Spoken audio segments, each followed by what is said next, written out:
다 찬양하여라 전능왕 창조의 주께. 내 오나 주 찬양 평강과 구원의 주니. 성도들아 주 앞에 이제 나와 즐겁게 찬양하여라.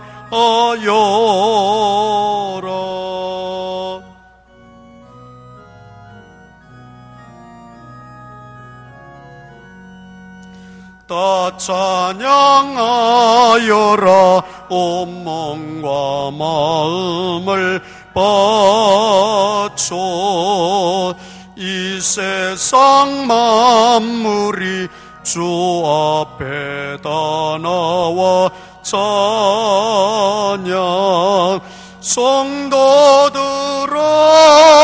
기쁘게 소리 높여 영원히 찬양하여라.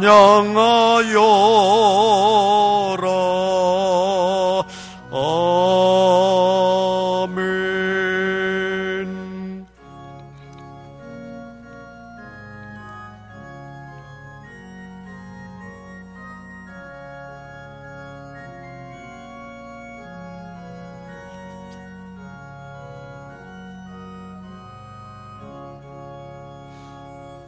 은혜가 풍성하신 아버지 하나님, 지난 한 주간의 삶 속에서도 저희들을 지키시고 돌보셨다가 거룩한 날 주님의 날 기억하여 주님 전에 불러 모아주시고 예배하게 하시니 감사합니다.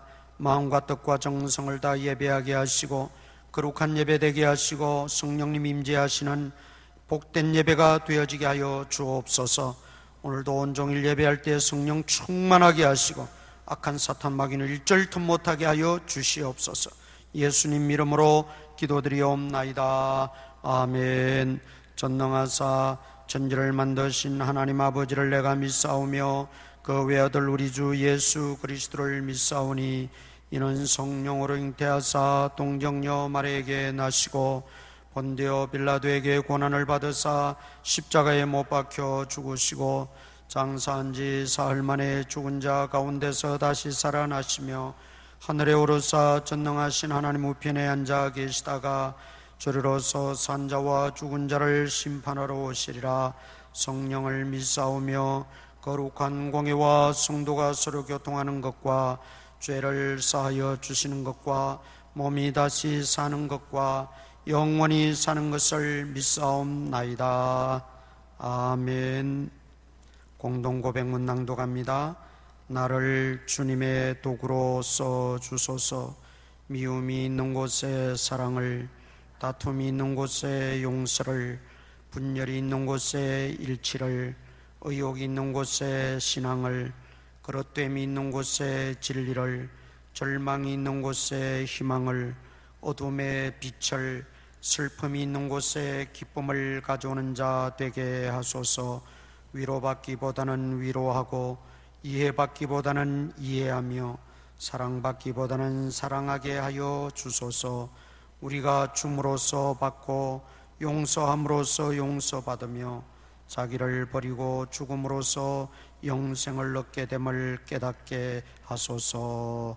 아멘.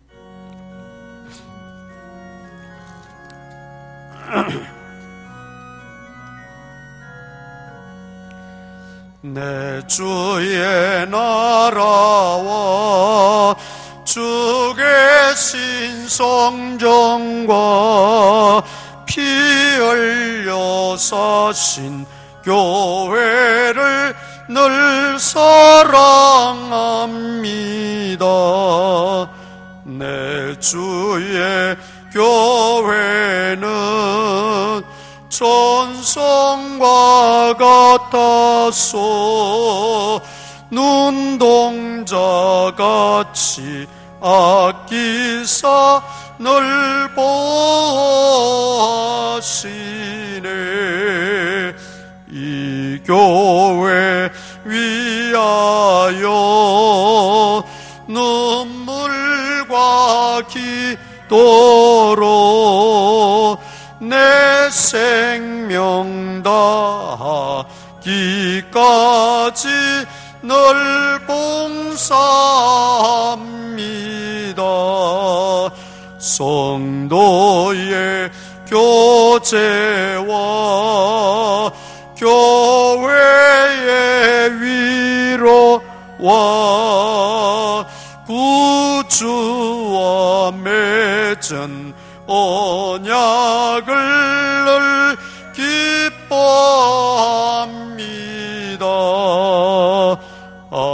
하늘의 영광과 베푸신 은혜가 진리와 함께 영원히 시온에 넘치네. 아멘.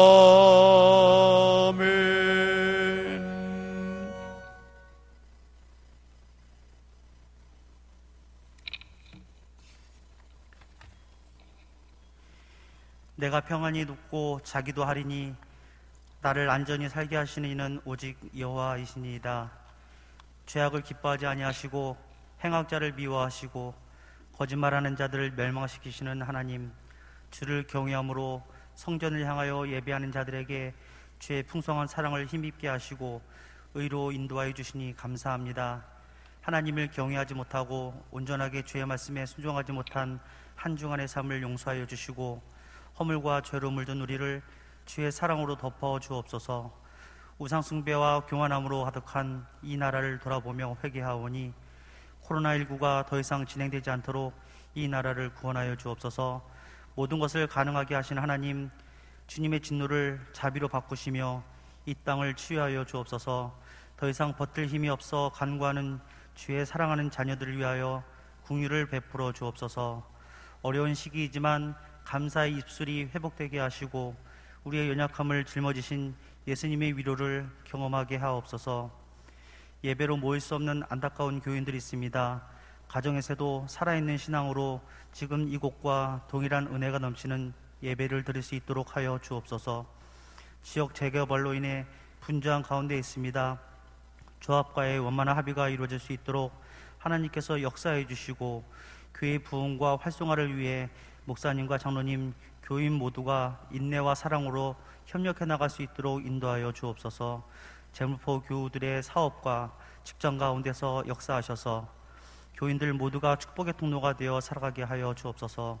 진학과 취업으로 미래를 준비하는 가정들에게 하나님의 비전을 허락하여 주시고 진리의 등대이신 예수님의 삶이 기준이 되게 하옵소서.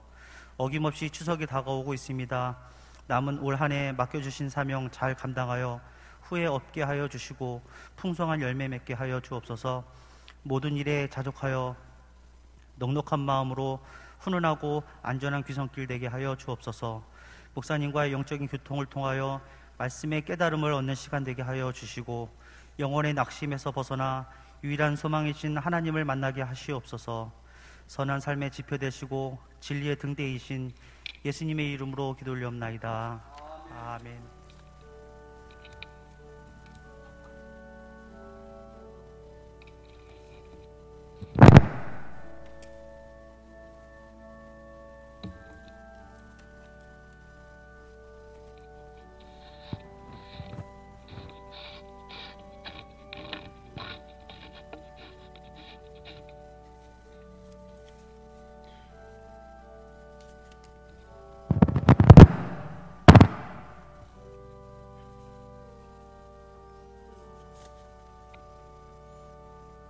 범사에 감사합니다. 범사에 감사합니다. 전도팀에게 세임과 능력 주시사 한마음한 뜻으로 힘써 기도하고 행하여 교회가 부흥되고 주님의 나라가 확장되게 하옵소서. 모든 것이 하나님의 은혜입니다. 아버지 하나님 감사합니다. 성도들과 함께 주님께 예배할 수 있는 은혜 주시니 감사합니다. 주님의 은혜 진심으로 감사드립니다. 맥주 감사헌금 드립니다.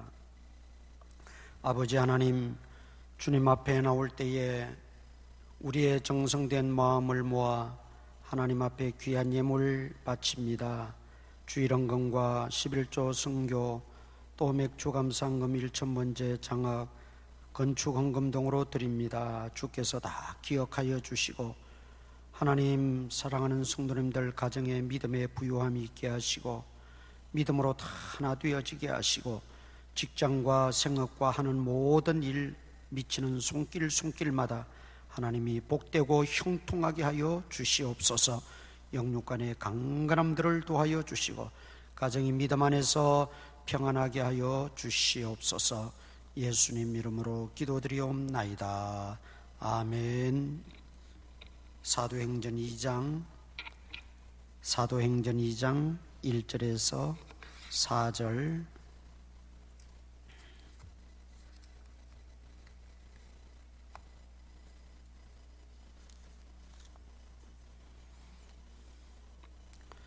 사도행전 2장 1절에서 4절까지 제가 봉독합니다. 오순절날이 이미 이름에 그들이 다 같이 한 곳에 모였더니 호련히 하늘로부터 급하고 강한 바람 같은 소리가 있어 그들이 앉아놓은 집에 가득하며 마치 불의 혀처럼 갈라지는 것들이 그들에게 보여 각 사람 위에 하나씩 임하여 있더니 그들이 다 성령의 충만함을 받고 성령이 말하게 하심을 따라 다른 언어들로 말하기를 시작하니라. 아멘. 교회를 나눌 때에 지상교회와 천성교회로 구분을 합니다. 또 구약교회가 있고 신약교회가 있습니다. 눈에 보이는 유형교회가 있는가 하면 눈에 보이지 않는 무형교회가 있습니다. 우리가 구약교회는 우선 두고 신약교회를 살펴볼 것 같으면 신약교회의 시작은 사도행전에 나오는 마가요한 다락방에서 그들이 열흘 동안 부흥회를 하면서 뜨겁게 기도하면서 성령 충만하게 받고 비로소 예루살렘 교회가 이제 시작되어지는 모습을 볼 수가 있습니다. 그래서 이 신약교회의 시작은 바로 사도행전으로부터 시작되어졌다. 그래서 사도행전적 교회라 그렇게도 말합니다. 사도행전적 교회라고도 말하고 또 초대 예루살렘 교회라 그렇게 부르기도 합니다. 물론 초대 교회 하면 예루살렘 교회만 있는 것은 아니죠.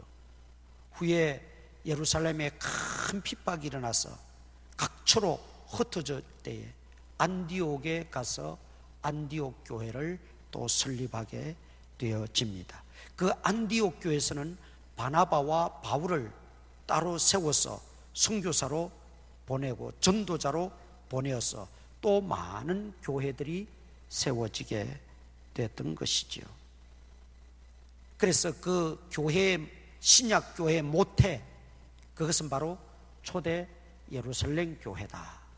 그리고 당시 초대교회가 많이 있었는데 그런 교회들을 사도행전적 교회다. 그렇게 우리가 부르고 있는 것입니다. 지상교회는 완전한 교회는 있을 수가 없습니다. 완전한 교회는 주님이 계신 천성교회, 그것만이 완전하고, 지상교회는 주님을 교회의 머리로 주인으로 삼고는 있지만 그 구성원들이 불완전한 인간들이 모인 것이기 때문에 지상교회는 항상 불완전합니다. 완전할 수 없고 완벽할 수가 없다는 거죠. 그 완전과 완벽한 분은 예수님밖에 안 계시니까. 그러나 그 예수님을 머리로 삼고 주인으로 삼고 예수님을 본받아 살아가려고 하는 게 교회 생활이고 신앙생활이고 우리 개인의 믿음 생활인 거죠. 그래서 항상 완전하시고 온전케 하시는 믿음의 주이신 예수 그리스도만 바라보고 우리가 신앙생활 해야 되는 것입니다. 그런데 이제 완벽하지는 않지만 사도행전적 교회를 우리가 볼 때에 참으로 이상적이다, 우리가 바라는 그런 교회다 하는 건 우리가 배울 수가 있습니다. 그러나 우리가 이 사도행전적 교회 모습을 살펴보면서 한 걸음 더 나아가야 되는 것은 뭐냐? 우리가 원하고 바라는 그 교회가 아니라 주님이 원하시고 찾으시는 바로 그 교회가 되어야 된다는 것이죠. 그래서 사도행전적 교회상을 우리가 살피는 이유는 거기 있습니다. 주님이 이 시대에 우리 교회를 향하신 바람, 소원, 그것이 무엇인가를 우리가 발견해서 주님이 원하시는 바로 그 교회가 되기 위해서 우리 한 사람 한 사람이 힘쓰고 애써야 된다는 것이죠. 이름만 주님의 교회, 하나님의 교회라고 그 교회가 온전한 것은 아닙니다. 하나님의 교회가 이단도 있잖아요. 이름은 그럴싸한데 사실은 인간이 교주가 되고 인간을 떠받들고 이런 이단도 있다는 것이죠. 진정 주님이 원하시고 찾으시는 그 교회는 그 본질이 예수 그리스도적이어야 하고 성경적이어야 한다. 그 고백이 믿음적이어야 한다는 것이죠. 그 삶이 그리스도화 되어진 삶이어야 된다는 것이죠. 그럴 때 비로소 그것이 주님이 원하시는 아름다운 교회가 아닐까 생각을 합니다. 그렇다면 사도행전적 교회의 첫 번째 특징이 무엇일까요? 첫 번째 특징은 사도행전적 교회는 성령으로 잉태하고 성령으로 해산된 교회입니다. 마가요한 다락방에서 오늘 본문에 나오지요.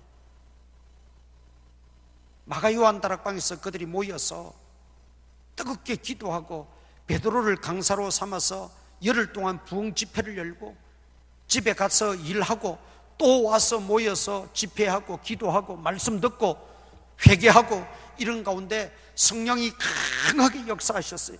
성령 충만함을 받게 돼요. 그 성령 충만함이 얼마나 강했던지 오늘 본문에 뭐라고 말합니까? 호련히 하늘부터 급하고 강한 바람 같은 소리가 있어 그들이 앉은 온 집에 가득했다. 공기까지, 그 마가요한 다락방 그 집회 모임 공기까지도 성령이 주장했다는 것이죠. 성령의 임재가, 성령의 충만함이 오늘 우리 교회 안에, 우리 예배 속에, 우리 찬양 속에, 우리의 기도 속에 늘 충만해야 된다는 거예요. 공기까지도 주장하는, 성령께서 우리의 심령만 주장하는 게 아니라 공기까지도 주장했다는 거죠. 그 다음 3절에 보니까 마치 불의 혀처럼 갈라지는 것들이, 불의 혀라는 것은 불의 그 제일 중심 세력을 말하는 거예요. 거기서 불이 이렇게 타오르고 거기서 불이 갈라지고 거기서 불이 번지고 그러는 거예요. 그 중심에 그걸 불의 혀라 그래요. 불의 혀. 그 불의 혀가 이렇게 타오르고 할 때는 마치 갈라지는 것처럼 보여요. 그 갈라지면서 불의 세력이 강하게 역사하는 거죠. 그래서 활활 타오르는 거예요. 아무리 큰 건물도 불나면 여러분 소방차 오기 전에 다 타버리잖아요. 얼마나 세력이 강한지. 그 갈라지는 것들이 그들에게 보여 각 사람 위에 하나씩 임하여 있다. 거기 모인 모든 성도들 약 120여 명의 성도들이었는데 그 사람들 머리 위마다 성령의 불이 임하였다는 거예요. 성령 충만했다. 성령이 충만하여 그 공기까지 좌우하고 그 마가요한 다락방 안에 가득하게 성령의 임재가 나타났고, 또 그곳에 기도하고 예배하고 말씀 듣고 회개하고 하는 성도들 머리 위에까지 성령이 충만하게 임하였다는 것입니다. 성령으로 잉태하고 성령으로 해산된 교회가 사도행전적 교회예요. 바라기는 우리도 말씀에 붙잡히고 기도에 힘쓰고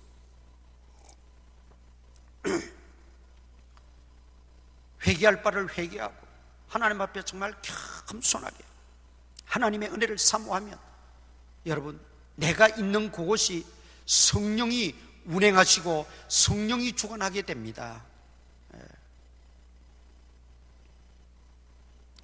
D.L. 무디 목사님이 불이 붙어가지고 말이죠, 복음을 전하러 다니고 말씀을 가르치고 하는데, 한 번은 버스를 타고 복음을 전하러 가는데 그 버스 안에서 얼마나 뜨거웠던지, 말씀을 묵상하고 버스 안에서도 하나님 앞에 만날 영혼들을 생각하면서 기도하고 하는데 그때 성령이 임하였어요. 얼마나 뜨거웠던지 버스 안에 앉아 있을 수가 없어서 미리 내렸다 그랬어요. 그분에게만, 또 마가 요한 다락방에 있던 120여 명의 성도들에게만 성령이 그러냐? 그러지 않아요. 오늘날도 성령은 살아 역사하십니다. 살아 운행하십니다. 오늘 우리가 간절히 사모하는 마음을 가지고 정말 성령의 사람이 되어야 되겠다, 성령 충만한 직분자가 되어야 되겠다, 우리가 마음에 다짐하고 기도하고 하나님 붙들고 의지하고 말씀 의지할 때 그때마다 머무는 곳마다 하나님께서는 성령을 부어 주신다는 말이죠. 그래서 여러분, 사도행전 보면 다 가는 곳마다 이 사람 저 사람 성령 충만했어요. 오늘 본문 2장 4절에 보세요.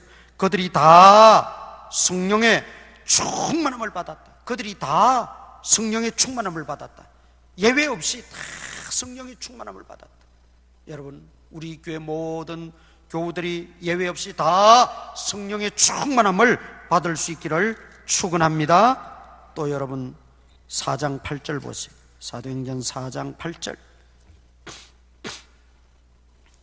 이에 베드로가 뭐가 충만하여? 성령이 충만하여. 베드로도 성령이 충만했어요. 6장 3절 보세요. 6장 3절. 형제들아, 너희 가운데서 성령과 지혜가 충만하여 칭찬받는 사람 7을 택하라. 초대교회 최초의 7 집사의 그 자격 요건이 성령 충만한 사람들, 성령 충만한 사람. 그래서 5절에 보세요. 온 무리가 이 말을 기뻐하여 믿음과 성령이 충만한 사람 스데반을 비롯하여 그 6명 7 집사를 뽑게 됐다는 것이죠. 네. 그 다음에 또 7장 55절 보세요. 7장 55절. 사도들만 성령 충만한 게 아니었어요. 집사님 중에 대표적인 스데반 집사님 순교자지요. 55절에 보니까 스데반이 성령 충만하여, 성령 충만했다고 했어요. 네. 또 11장 24절 보세요. 11장 24절. 11장 24절. 바나바는 착한 사람이요 성령과 믿음이 충만한 사람이라. 바나바 이 평신도인데 성령과 믿음이 충만했다. 또 13장 9절 보세요. 13장을 9절. 바울이라고 하는 사울이 무엇이 충만하여? 성령이 충만하여. 사울이 성령 충만해서 바울로 변화받고 복음 전도자가 됐다는 것이죠. 네. 그 다음에 또 13장 52절 보세요. 제자들은 기쁨과 무엇이 충만하니라? 성령이 충만하니라 그랬어요. 네. 그래서 사도행전을 성령행전이라 그러는 거예요. 사도행전이 성령행전이에요. 네. 사도행전적 교회, 초대 교회는 이렇게 교회가 성령 충만했고 성도들이 성령 충만했어요. 성도들 개개인이 한 사람 한 사람이 성령 충만했어요. 사도들도 또 일반 교인들도 그리고 직분자들도 모두가 다 성령 충만함을 받았다. 오늘 이렇게 성령 충만 받고 성령의 역사를 경험하는 우리 교회가 될 수 있기를 바랍니다. 우리가 모일 때마다, 예배 때마다 기도하고 찬양하고 봉사하고 전도하고 섬기는 곳곳마다 성령이 충만하시기를 축원합니다. 우리 성도님들이 머무는 곳에, 여러분의 가정에 성령 충만하시기를 바랍니다. 그리고 그 성령의 역사를 불의 혀같이 갈라지는 것이 보이고 그 성령의 역사를 볼 수 있는 우리가 되기를 축원합니다. 교회는 여러분 어떤 사람이 필요합니까? 성령 충만한 일꾼이 필요합니다. 성령 충만한 일꾼. 성령이 계심을 믿고 성령의 역사를 간구하고 성령의 힘을 빌어 성령의 능력을 의지하여 헌신하고 봉사하는 성령의 일꾼들이 필요하다는 말입니다. 교회 역사를 보면 수많이 믿는 사람들이 있다고 하지만 교회 역사는 누가 만들어가느냐? 성령 받은 분들, 성령 충만하여 그리스도의 신실한 일꾼된 분들이 교회 역사를 만들어갔어요. 이 성령 충만 받기 위해서 첫째는 말씀 충만해야 됩니다. 그들은 요엘서에 약속된 성령을 기다렸어요. 예수님 뭐라 그랬어요? 예루살렘을 떠나지 말고 약속하신 바 성령을 기다리라. 그래서 그들은 예루살렘에 모여서 그 성령 요엘서를 통해서 약속하시고 예언하신 그 성령 받기 위해서 그들은 뜨겁게 기도하고 말씀 붙잡았던 거죠. 여러분, 성령은 하나님의 선물이라 그랬어요. 간구하고 사모하고 부르짖는 자에게 하나님께서는 부어주시겠다 그랬어요. 여러분, 성령 받는 게 무슨 뜨끈뜨끈하고 뭐 이런 것만이 성령이 아니에요. 디엘 무디 같이 정말 견딜 수 없이 몸이 뜨거워가지고 버스에서 내리지 않으면 안 될 정도로 그런 모양도 있지만, 성령 충만함이라고 하는 것은 전 인격의 변화를 가져오는 것입니다. 내 신앙의 변화를 가져오는, 내 가치관의 변화를 가져오는 것입니다. 내 삶의 변화를 가져오는 것이 진정한 성령 충만입니다. 사도들의 변화를 보세요. 당시 예루살렘 교회의 변화를 보세요. 그들은 진정으로 성령 충만한 것이 어디서부터 비롯되느냐? 말씀 충만에서 비롯됩니다. 그리고 뜨겁게 기도했어요. 마가 요한 다락방에서 모여서 힘써 기도할 때 하나님 말씀을 붙들고 믿고 간절하게 말씀 듣고 뜨겁게 기도할 때 성령의 역사가 일어났고 성령 충만함을 받게 되었다는 것입니다. 그 성령 충만한 결과가 어떻게 됐습니까? 2장 43절 보겠습니다. 2장 43절 다 같이 읽겠습니다. 시작.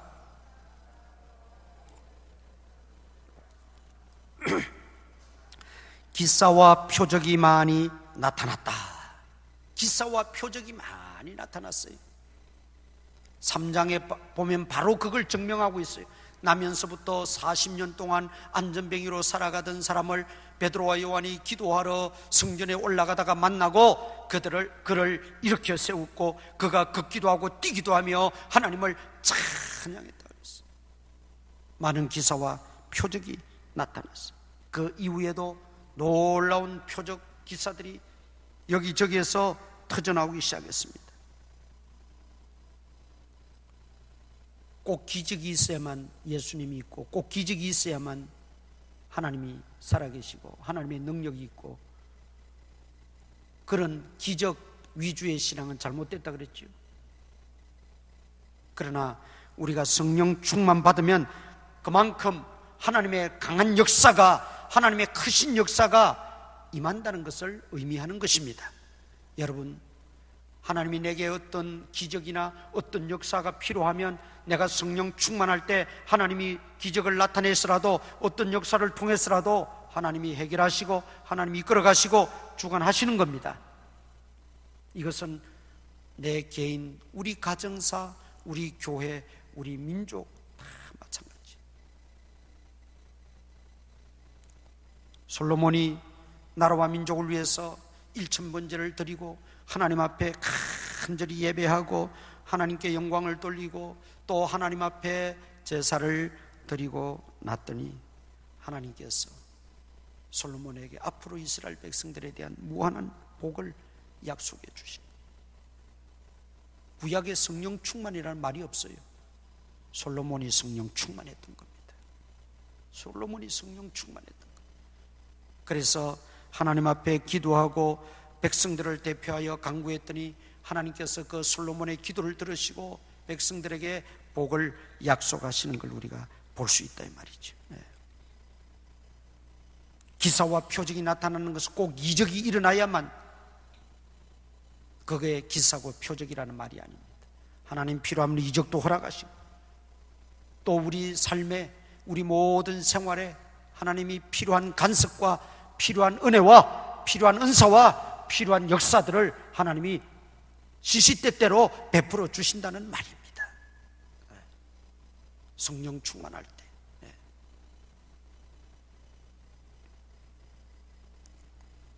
그래서 성령 충만한 교회가 되어야 되는 겁니다.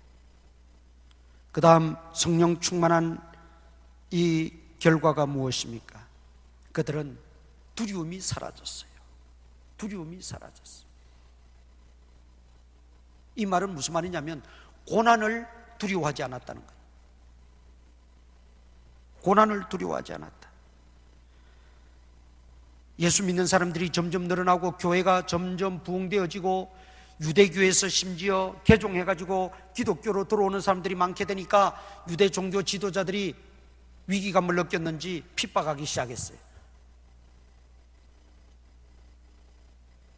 제자 중에 야고보는 옥에 갇혔다가 순교당했어요. 제자들 중에 최초로 순교당했어요. 그리고 베드로까지 집어넣어. 베드로도 이제 죽이려고. 그리고 협박합니다. 더 이상 예수에 대해서 말하지 말라. 더 이상 예수에 대해서 전하지 말라. 그랬지만 그들이 정 같으면 다 숨어버리고 도망치고 뿔뿔이 흩어져 버릴 그들이었지만 그들은 담대해졌어요. 우리가 보고 들은 것을 전하지 않을 수가 없다. 보고 들은 게 뭐예요? 예수님이 죽었다가 다시 살아나신 것. 그거 전하지 않을 수 없다. 예수님의 죽으심과 부활을 증거하지 않을 수 없다는 거지요. 그리고 우리가 너희 말 듣는 게 옳은지 하나님 말씀을 따르는 것이 옳은지 너희가 판단하라. 우리는 계속 전하겠다는 거죠. 여러분, 성령 충만 받게 되면 이런 놀라운 일들이 벌어집니다. 그래서 초대교회의 특징이 뭐냐? 고난을 두려워하지 않았다는 것입니다. 고난을 두려워하지 않았다. 핍박을 두려워하지 않았다. 박해를 무서워하지 않았다는 것. 죽으면 죽으리다 하는 그런 일사각오의 정신으로 그들은 신앙생활을 했어요. 너희가 성령을 받고 내 증인이 되리라. 사도행전 1장 8절에 말씀했죠. 성령 충만 받게 되면 증인이 된다는 거예요. 증인이 말투스라는 원어가 뜻이 있습니다. 그 말투스라는 원어의 뜻은 또 어떤 의미가 있느냐 하면 순교자를 말투스라 그럽니다.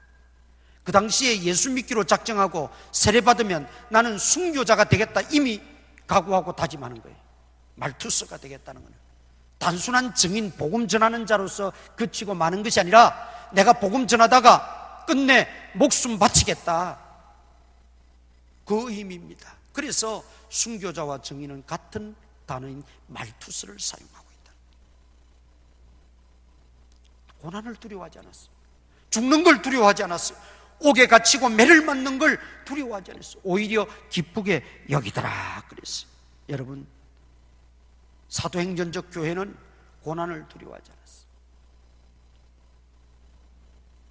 왜 그렇습니까?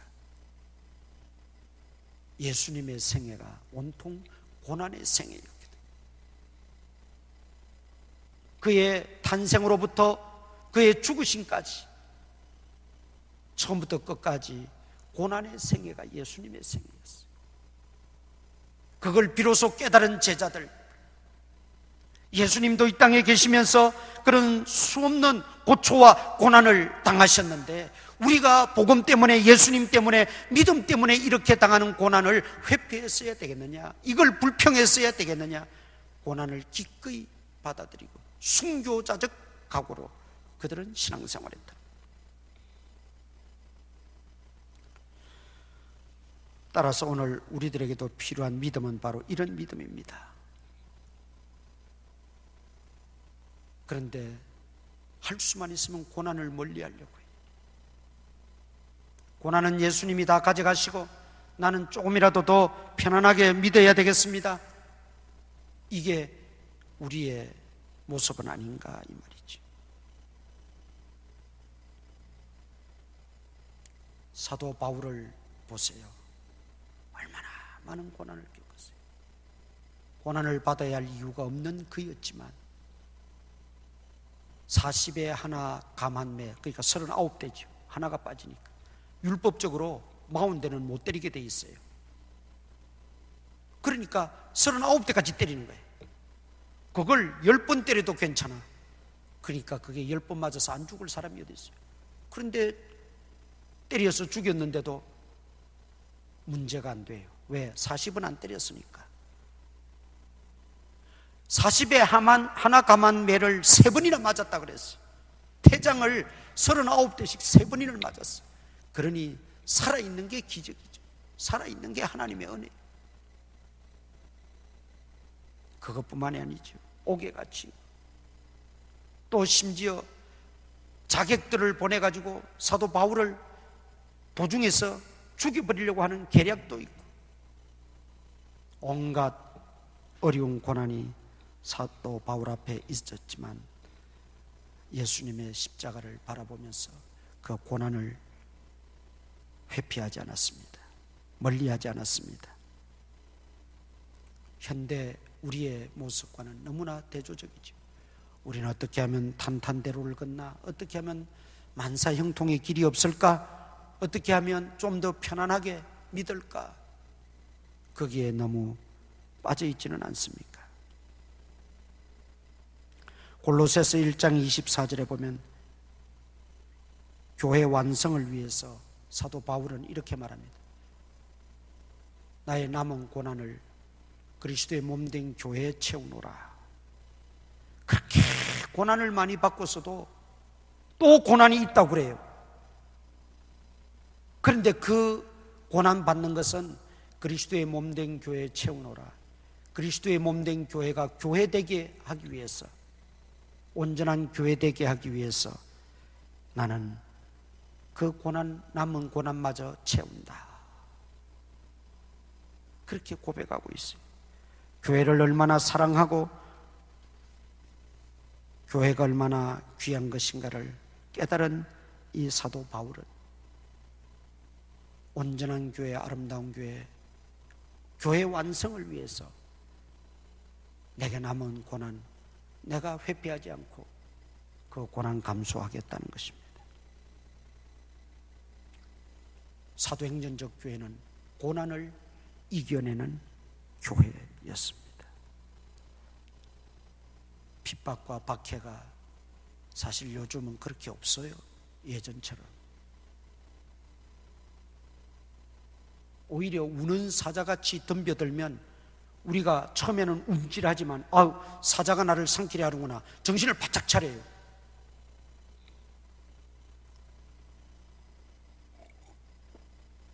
그러니까 마귀가 덤비러 왔다가 오히려 정신을 바짝 차리고 있으니까 마귀가 전략을 바꾸는 거예요. 요즘은 우는 사자같이 덤벼들지 않아요. 더 교묘하게 알아차리기 어렵도록, 이게 정말 내 신앙을 까먹는 건지 얻는 건지 분간이 잘 안 될 정도로, 이 정도야 괜찮겠지 하는 생각을 심어주고 아주 교묘하게 우리를 시험하고 넘어뜨리려고 그래요. 물리적인 힘만 가해서 핍박하고 박해하는 게 물리적인 힘이죠. 그것으로 고난을 우리가 없다고 말하거나 그것으로 인해서 내가 그것이 약하고 없기 때문에 나는 고난 이겼다, 그렇게만 말할 수 없다는 거죠. 오히려 눈에 보이지 않는 고난, 내가 잘 감지하지 못하는 고난, 이게 정말 고난인지 아닌지 분간하기 힘들 정도의 그런 고난들이 우리에게 분명 있습니다. 그때 우리가 얼마나 믿음을 지키고 얼마나 우리가 믿음에 굳게 서느냐, 흔들리지 않느냐, 믿음을 배반하지 않느냐, 거기에 달린 거죠. 핍박에는, 물리적인 박해에는 꿋꿋이 믿음을 지키고 예수님 부인하지 않고 견뎌오고 이겨왔는데 어느 순간 그 믿음을 다 팔아버리고 믿음에서 배반하고 믿음이 떨어진 경우를 보게 됩니다. 저렇게 많은 박해와 핍박, 죽을 고생하면서도 믿음을 지키더니 아니 저분이 어떻게 저렇게 되었나. 내막을 보면 별거 아닌 것 같은데, 쉬운 것 같은데 넘어지고 쓰러지는 거예요. 마귀가 쓰는 계략이 요즘 그렇다는 겁니다. 사도행전적 교회는 물리적인 박해 핍박이든 어떤 내부적인 문제든 잘 극복해냈어요. 사도행전 5장에 보면 아나니아 삽비라 부부 이야기가 나옵니다. 막 복음이 왕성하게 전파되어지고 교회가 부흥되어지고 제자들은 순교적인 각오로 복음을 전하는데 생뚱맞게 아나니아 삽비라 사건이 5장에 탁 끼워져 있어요. 그게 뭔지 아십니까? 교회가 겪는 가장 위험한 위기, 고난이에요. 그게 믿음의 시련이에요. 교회는 정직해야 되고, 교회는 거룩함을 유지해야 되고, 교회는 순결성을 잃어서는 안 되는데, 아나니아 삽비라 부부의 그 행동은 뭘 말합니까? 정직성이 파괴되어지고 교회 순수성을 깨어지고 교회 거룩성이 훼손되어지는 걸 말하는 거거든요. 교회 큰 시험이고 교회 큰 고난이었어요. 그걸 바르게 해결하지 못했을 때 예루살렘 교회는 휘청하고 다 넘어졌을 거예요. 내부적인 고난이었어요. 그거는 물리적인 핍박, 박해도 아니었어요. 협박받는 것도 아니었어요. 감옥에 갇히는 것도 아니고 매를 맞는 것도 아니었어요. 거기에 비하면 이거는 아무것도 아닌 것 같은데, 별거 아닌 것 같은데 마귀는 그렇게 역사하더라는 거죠. 고난을 물리적인 어떤 박해, 핍박으로만 자꾸 생각하지 마세요. 고난이 내 어떤 물질적인 손해를 보고 내 어떤 건강에 타격을 입고 그것만 생각하지 마세요. 내 사업이 실패하고 그것만 생각해서는 안 된다. 이 아나니아 삽비라 사건은 우리에게 귀한 메시지를 던져주고 있는 거예요. 고난은 하나님이 우리를 연단시키기 위해서도 주시지만 믿음에서 떨어지고 믿음을 흔들어서 완전히 믿음을 배반케 하려는 마귀의 계략이 더 많습니다. 때로는 위협하고 때로는 겁주고 때로는 협박하고 그러면서 때로는 물질적인 어떤 가해도 하고, 그러나 또 그보다 더 위험한 것은 내부적으로 일어나는 이런 시험거리들, 이런 것들을 우리가 잘 분별하고 그런 고난을 잘 극복해 내야 된다는 것입니다. 초대 예루살렘 교회만 고난 보면 첫째는 불같은 시험이었습니다. 이 불같은 시험이라고 하는 것은 불이 활화산까지 타오르면서 순식간에 다 삼켜버리듯이 강한 그 역사, 강한 힘을 의미하는 거죠. 핍박이 여러분 왕의 세력으로, 왕권으로, 어떤 권력으로 치닫게 되니까 불같은 시험이라 그러는 거예요. 불같은 시험. 이 불같은 시험을 이기기 위해서는 어떻게 해야 돼요? 아까 성령의 불을 받아야 되는 거예요. 성령의 불을 받지 않으면 불같은 시험을 이길 수가 없어요. 이거는 여러분 우리 개인에게도 불같은 시험이 찾아와요. 우리 가정에도 몰려와요. 교회도 있고 우리나라에도 불같은 시험이 오는 거예요.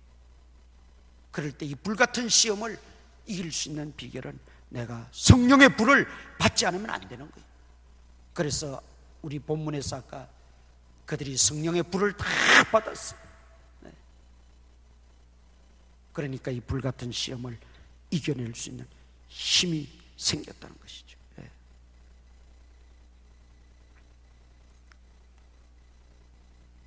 또 불같은 시험은 어떤 것입니까? 우리 주변에서 많이 일어나고 있는 반기독교 사상입니다. 기독교 사상은 유일신관입니다. 유일신관. 오직 하나님은 한 분밖에 계시지 않다. 그런데 요즘 종교다원주의가 성행합니다. 모든 종교는 똑같고 모든 신은 다 같고 따라서 모든 종교에는 다 구원이 있다는 아주 그럴싸하고 듣기에 좋은 말이죠. 그리고 그것을 배타적으로 여기고 아니라고 주장하는 기독교를 배타주의적이라 그러고 그렇게 믿고 전도하는 사람을 배타적인 사람이라고 몰아세웁니다. 교회를 파괴하는 행위죠. 믿음을 파괴하는 행위들입니다. 우리가 이런 데 속아서는 안 돼요.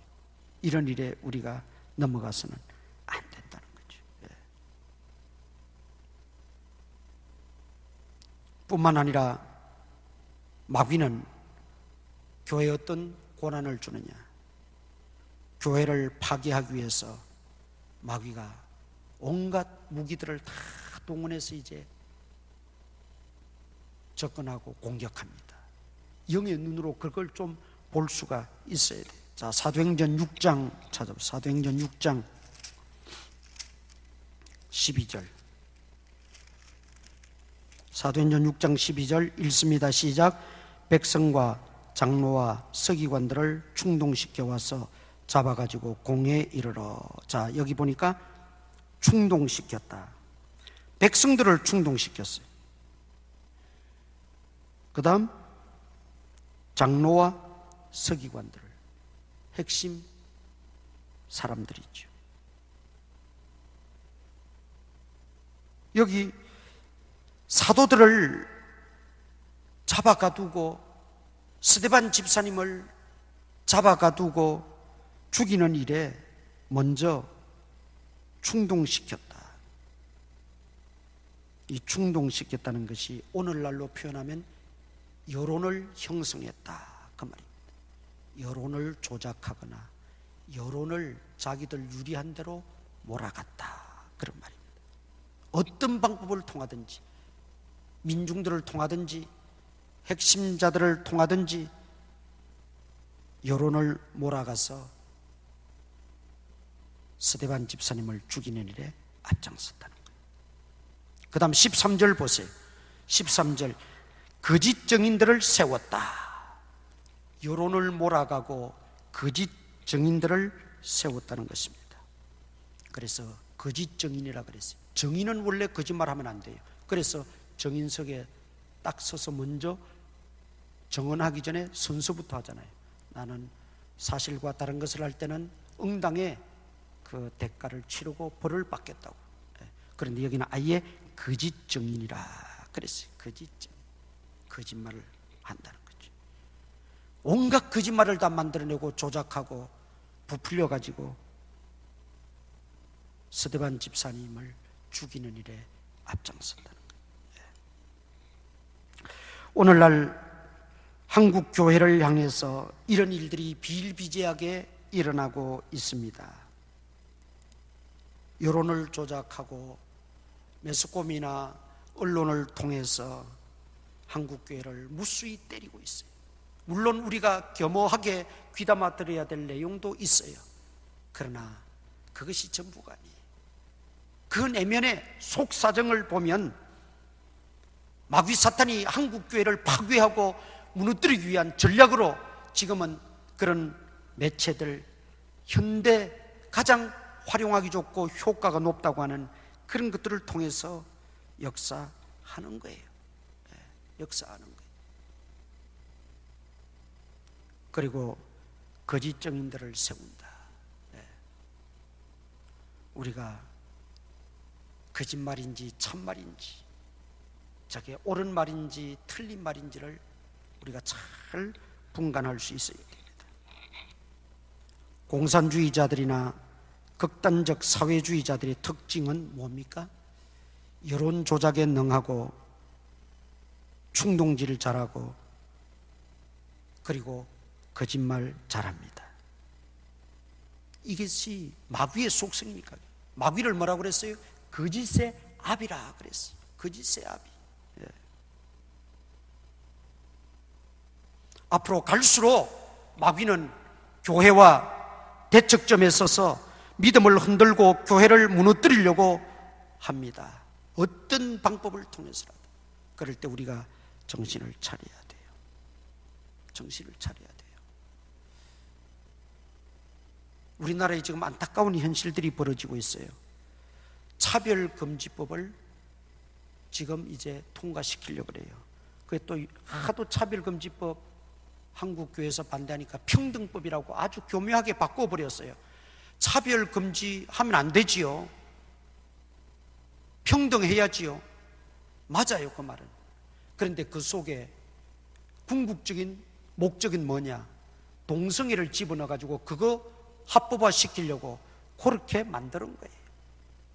우리가 차별 금지 안 한다, 평등한 거 다 좋다, 장애인에 대해서 또는 다문화 가족이나 민족에 대해서나 심지어 난민에 대해서 우리가 차별할 수 없다, 다 평등하다, 좋다. 그러면 동성애만 그거 빼라. 왜 동성애를 합법화 시키느냐? 빼라 그러면 죽어도 그거는 못한다 그래요. 그 목적이 그거예요. 이런 일에 우리가 정신을 차리고 기도하고 대처해야 된다는 거예요. 그들이 무엇 때문에 하는지 모른다 할지라도 결국 그 내면에는 오늘날 마귀들이 온갖 비기독교적이고 반성경적인 행태들을 내세우고 만들고 합법화시키고 해서 이제 점점 믿음의 사람들을 어렵게 만들고 교회를 무너뜨리려고 하는 이런 세대가 되었다는 거예요. 이거는 초대교회 때도 마찬가지였다. 지금도 마찬가지요. 이럴 때 우리가 정말 성령 충만해서 바르게 분간하지 않으면 다 악한 세력들에게 우리는 넘어지고 만다는 것입니다. 그럴수록 우리 교회는 더 깨어 있어야 되고 더 우리가 거룩한 공동체로 세워나가야 되고 더 말씀에 깊이 뿌리를 박아야 되고 더 주님의 은혜와 성령의 지도를 받아서 분별력 있는 믿음의 삶을 살아야 된다는 것입니다. 마지막으로 사도행전적 교회는 전도 선교하는 교회였어요. 안디옥 교회가 큰 교회가 아닙니다. 예루살렘의 사람들이 핍박받아가지고 피신가서 세운 교회가 안디옥 교회. 그러니 무슨 규모가 있고 무슨 재정이 있고 거기 무슨 큰 인재가 있고 거기 무슨 어떤 조직이 있었고 제도가 있고 프로그램이 뭐가 있었겠어요. 그런데 그들은 가장 먼저 바나바와 바울을 따로 세워서 파송했어요. 전도 선교, 영혼 구원, 거기에 목숨 걸었다는 거죠. 오늘 우리들도 이 소명감, 이 사명감이 철두철미해야 돼요. 여러분, 이 코로나 팬데믹으로 인해서 가장 타격을 받는 것은 전도와 선교입니다. 지금 해외 나가서 선교하던 분들이 코로나로 돌아가신 분들이 약 한 34명 정도 됩니다. 밝혀진 것만. 그리고 고생하고 있는 분들도 한 30명 가까이 돼요. 건강한 분들도 대부분은 한국에 다 들어와 계세요. 거기 있을 수가 없습니까? 우리나라도 2,000명 가지고 많다고 그러는데 거기는 몇만 명씩 막 이렇게 생기니까. 그리고 생기면 치료받을 길이 없어요. 우리나라 수준으로 생각하면 안 돼요. 그러다 보니까 선교가 중단되어 버린 거예요. 오늘 국내 전도도 마찬가지 아니겠어요? 그래서 빨리 하나님 긍휼을 베풀어 주시고 불쌍히 여기셔서 우리로 하여금 깨닫게 하고 회개케 하셔서 이 팬데믹 상황을 빨리 종식시켜 달라고 기도해야 됩니다. 선교적 사명을 가지고 기도해야 되는 거예요. 단순히 이게 뭐 겁이 나서 내가 걸려서 고생할까 봐 이런 문제가 아니라니까요. 선교적 눈을 가지고 눈을 뜨고 기도해야 돼요. 땅끝까지 이르러 복음을 전하라고 말했고, 주님은 지상 최대 명령으로 우리에게 주셨는데 지금 이것이 코로나 팬데믹으로 막혀 있다면 좋아하고 기뻐할 존재는 누굽니까? 마귀밖에 없어요. 마귀밖에 없어요. 마귀가 좋아하고 웃고 있는데 우리는 그저 넋놓고 있어야 되느냐는 거예요. 선교적 차원에서 이 순간 이 시간에도 이런저런 이유 때문에 팬데믹이라는 것 때문에 복음이 전해져야 될 곳, 복음을 받아야 할 곳들이 받지 못하고 받지 못하는 영혼들이 있을 때 그 영혼들은 죽으면 지옥 가는 거예요. 그러니 이 상황을 빨리 종식시켜 달라고 선교적 차원에서 우리는 하나님 앞에 애원해야 되는 거예요. 그때 하나님이 불쌍히 여겨 주실 줄 믿습니다. 그리고 거두어 가실 줄 믿습니다. 그리고 다시 전도와 선교가 활성화될 줄 믿습니다. 불영열이 불타고 복음이 땅끝까지 전해지는 이것이 멈추어져서는 안 돼요. 멈추어져서는 안 돼요. 사도행전 교회는 핍박이 있고 순교자가 나오고 했지만은 복음 전하는 일을 멈추지 않았어요. 오늘 우리들도 성령의 지혜를 구하고 성령의 능력을 받아서 땅끝까지 이르러 복음 전하고, 또 우리는 밖에 나가서 하지는 못하니까 안에서라도 부지런히 복음을 전하고, 지금 우리가 모여서 많은 사람을 접촉할 수 없는 이런 환경적 요인이 있지만, 그러나 또 그 영혼들 만나서 알고 얻기 위해서 지금 영혼들의 이름을 불러가면서 기도하는 전도의 시간은 꼭 우리에게 끊어져서는 안 된다는 것이죠. 사도행전적 교회를 통해서 우리가 오늘 잠시 말씀을 생각했습니다. 우리 교회도 이런 교회가 되어지기를 소망하고, 또 우리 자신들이 이렇게 변화를 받아야 이런 교회가 되어질 수 있다는 것 명심하시고, 다시 한번 새롭게 마음에 결단하시고 각오를 다짐하는 귀한 시간 되시기를 축원합니다. 우리 한번 기도하십시다.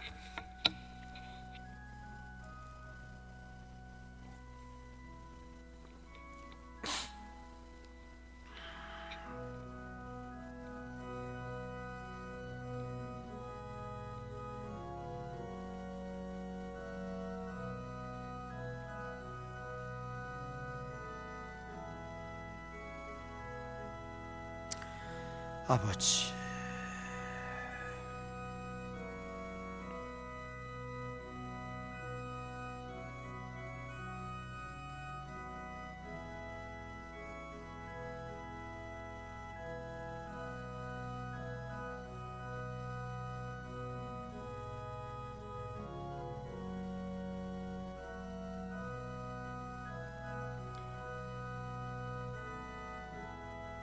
아버지, 주님 주시옵소서.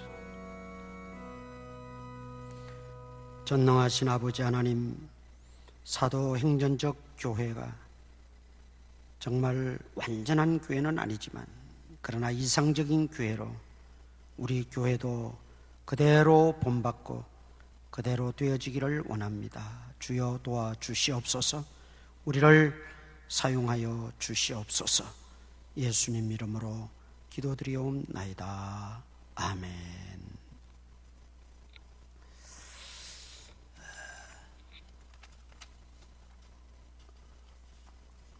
뒤에 누구, 저 이광병 집사님 안 계시나요? 우리 일어나셔서 인사 한번 나누십시다. 반갑습니다. 반갑습니다.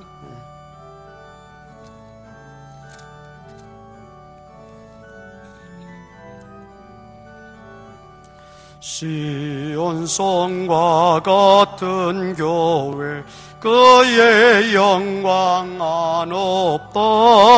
허락하신 말씀대로 주가 친히 세웠다. 반석 위에 세운 교회 흔들 자가 누구랴. 모든 원수 애워싸도 아무 근심 없도다.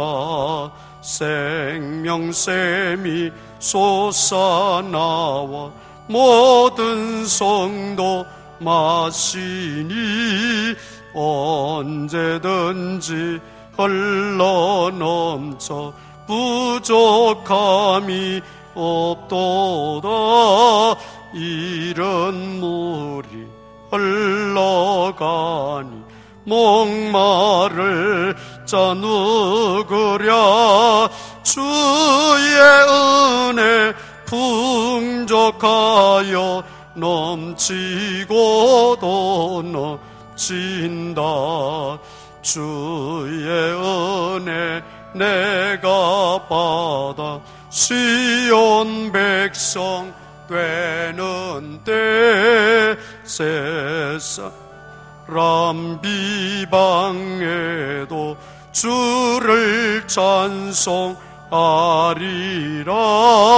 세상 헛된 모든 영광 아침 안개 같으나 주의 자녀 받을 복은 영원 무궁하도다. 아멘. 우리 구주 예수 그리스도의 무한하신 은혜와 하나님 아버지의 크신 사랑과 성령님의 감동 감화 교통 역사하심이 오늘도 주 앞에 나와 예배드리는 모든 성도들 머리머리 위에 이제로부터 항상 함께 있을지어다. 아멘.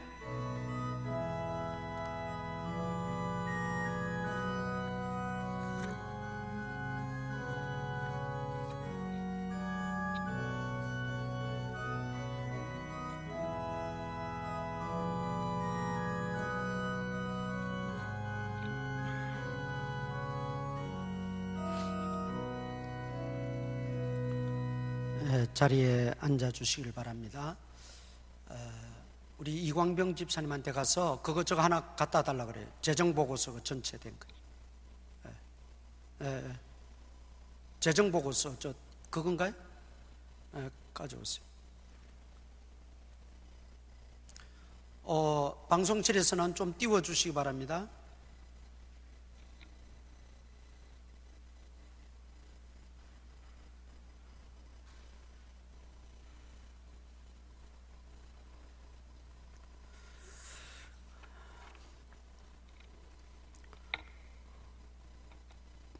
우리 주일학교 또 하기 때문에 부장이 지금 올라오지 못하는 것 같습니다. 다른 거는 특히 저기가 특별한 게 전혀 없습니다. 우리 식당부, 그 다음에 전도부, 또 뭡니까? 우리 교육부 특별한 거 없고, 우리 건축부의 특이사항은 우리 최창석 집사님 가정에서 건축원금 3천만 원 해주셔서 수입이 잡힌 거, 그거 하나 변동사항이 있습니다. 그 다음에 전도부 나가는 것은 그대로 돕는 교회들, 선교사들 변함없이 나가고 있고, 해외 선교는 우리가 매번 점심 식사 헌금하면 그게 해외 선교 헌금으로 들어가서 나중에 단기 선교 갈 때 사용하던 그 기금인데, 이제 올해는 몇 분 정도 식사헌금을 또 그래도 해 주셨어요. 그래서 그게 추가되고 뭐 크게 역시 변동사항이 없습니다. 교육부는 어려운 중에서도 계속 예배를 드리고 활동을 하고 있습니다. 특별히 또 하나 우리가 좀 결정해야 될 보고부터 드리고 좀 결정해야 될 부분이 있어서 말씀을 드립니다. 우리가 차가 승합차가 세대였는데 그 1호차는 이제 한 13년을 우리가 탔어요. 그래서 그냥 중고차로 팔았습니다. 지금 2대 가지고 운행이 또 가능하기 때문에 중고차로 팔았는데 200만 원인가 얼마 받은 것 같아요. 예, 그렇게 받았습니다. 여기 우리 재정부에 보면 나올 겁니다. 그 다음에 저쪽 앞에는 전도관 구역이고 우리는 금송구역입니다. 구역이 다릅니다. 저쪽은 미추홀구고 우리 도로를 경계해서 미추홀구, 우리는 동구잖아요. 저쪽 주차장은 미추홀구고 전도관 구역에 재개발이 속해 있어요. 우리 주차장은 현금 청산을 받기로 했습니다. 그 현금 청산. 그래서 3억 1천만 원이 나왔어요. 그 보상가가. 그래서 이걸 좀 새로, 이게 너무 감정가가 적지 않느냐. 그래서 이제 아직 안 받았어요. 제가 안 받았더니만 법원에다가 그 공탁을 해놨어요. 법원에 공탁해놓으면 뭐 언제든지 찾아와도 되는 거거든요. 예. 거기서 조금의 법정 이자가 이제 붙으면서 그렇게 이제 법원에 지금 보관이 돼 있습니다. 그걸 이제 공탁이라 그러잖아요. 그래서 그거는 나중에 이제 좀 여러 가지 해결해야 될 문제들이 있어요. 저걸 바로 받으면 이제 완전히 재산이 조합에 귀속되면서 주차장 못 쓰게 하면 우리는 할 말이 없어져요.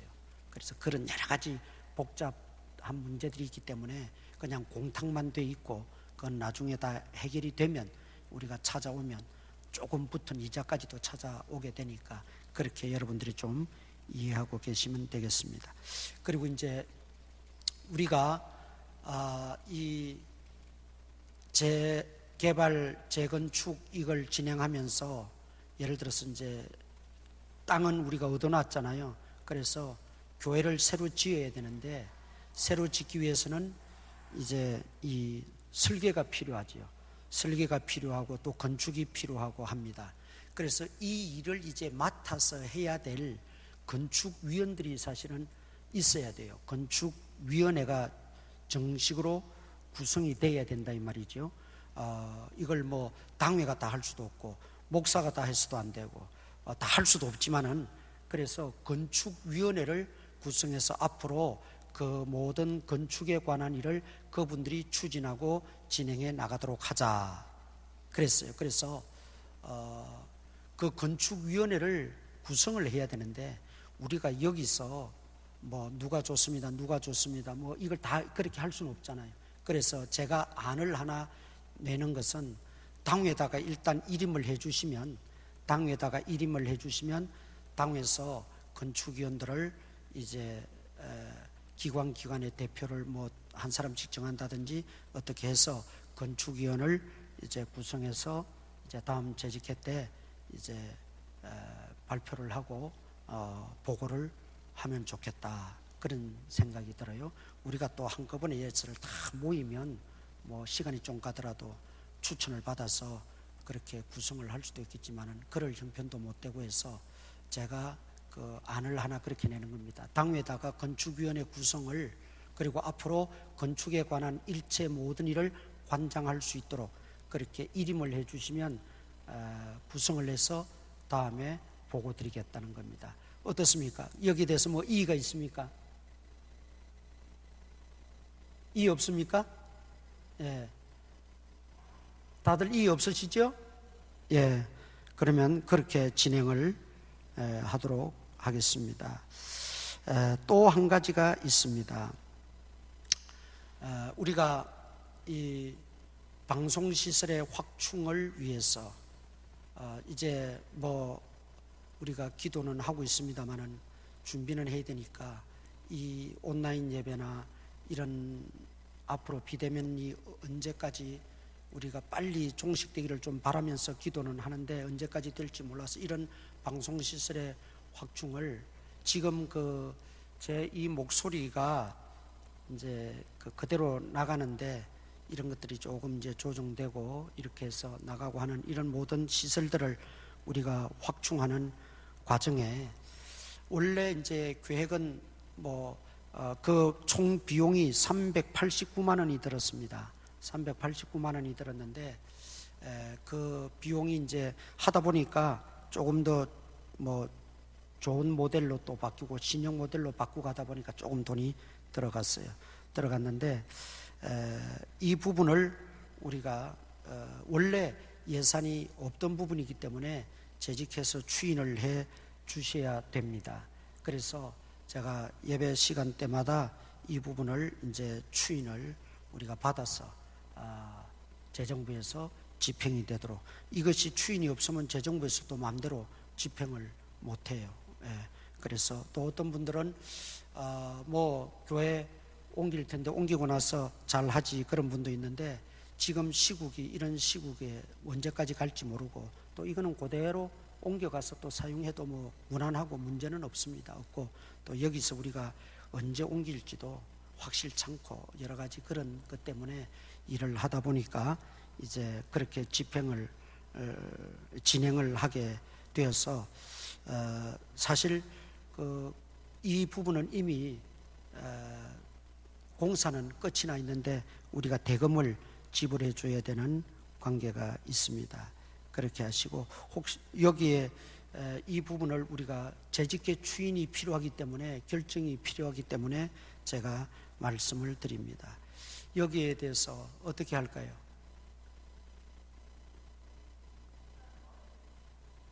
공사는 지금 끝난 지는 한 2달 됐어요. 지금 2달 정도 됐습니다. 그동안 이런 재직회 통과 때문에 재직회까지 우리가 기다렸다가, 그렇다고 당에서만 결정해서 이걸 집행할 수 있는 문제는 아니기 때문에 재직회 통과를 해야 되기 때문에 기다렸다가 집행하기 위해서 지금 미집행 상태에 있습니다. 자, 어떻게 할까요?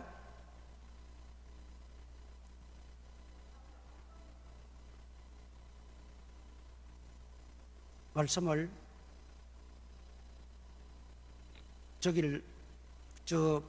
이게 성안이 되도록 말을 이렇게 만들어서 해주세요.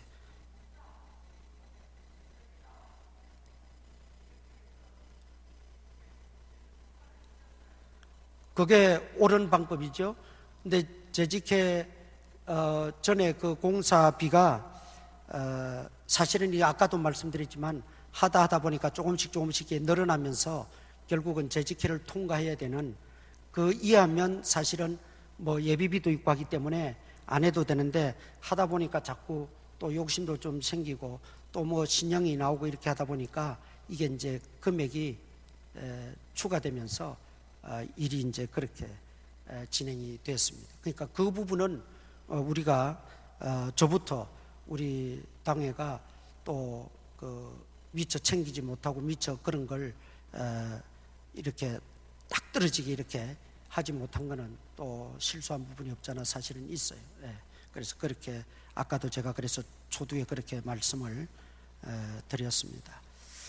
그런데 이제 공사가 이게 또 끝났기 때문에 우리가 또 그 부분에 대해서 절차상 좀 미비한 점이 있었고 또 어려운 점이 있었지만, 또 이제라도 우리가 이 재직회를 통해서 또 이 절차를 밟는 것이 옳다고 우리 당에서도 이야기가 됐기 때문에 이제 이 절차를 이제 가지는 겁니다. 이 집행을 어떻게 할까요?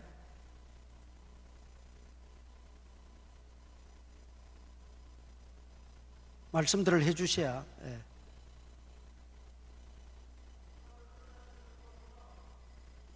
잘 안 들립니다. 마스크 벗고.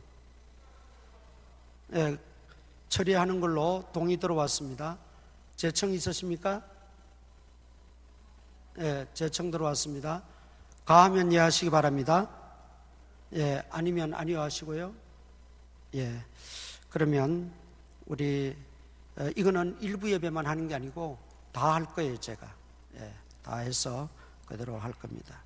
그 다음 한 가지 재직해서 먼저 우리가 말씀을 드리고 또 전체 광고도 할 겁니다.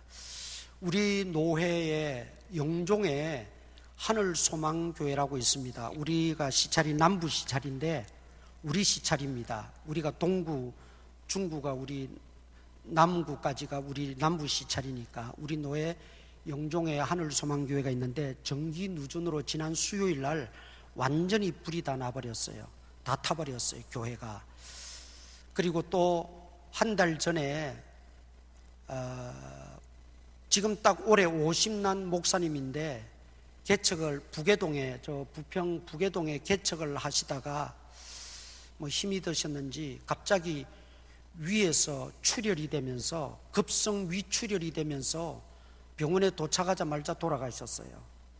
그래서 이런 어려운 일들이 우리 노회 안에 이렇게 생기면서 노회에서 결의를 했습니다.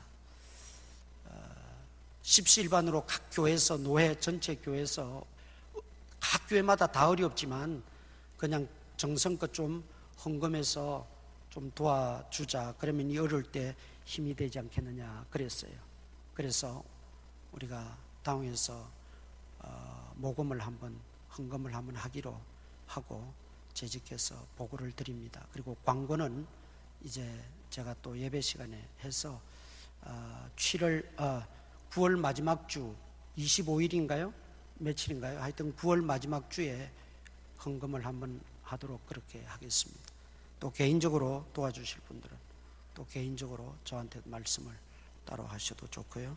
그래서 우리가 이 두 교회, 우리도 어렵고 힘들지만 좀 또 돕는 그런 은혜가 있기를 바랍니다. 자, 그러면 이제 보고 아까 다 잘 보입니까? 예, 뭐 아까 제가 다 보고를 했으니까 그렇게 보고는 가름하도록 하겠습니다. 이상으로 모든 재직회와 또 우리 예배 마쳤습니다. 안녕히 돌아가시기 바랍니다. 예.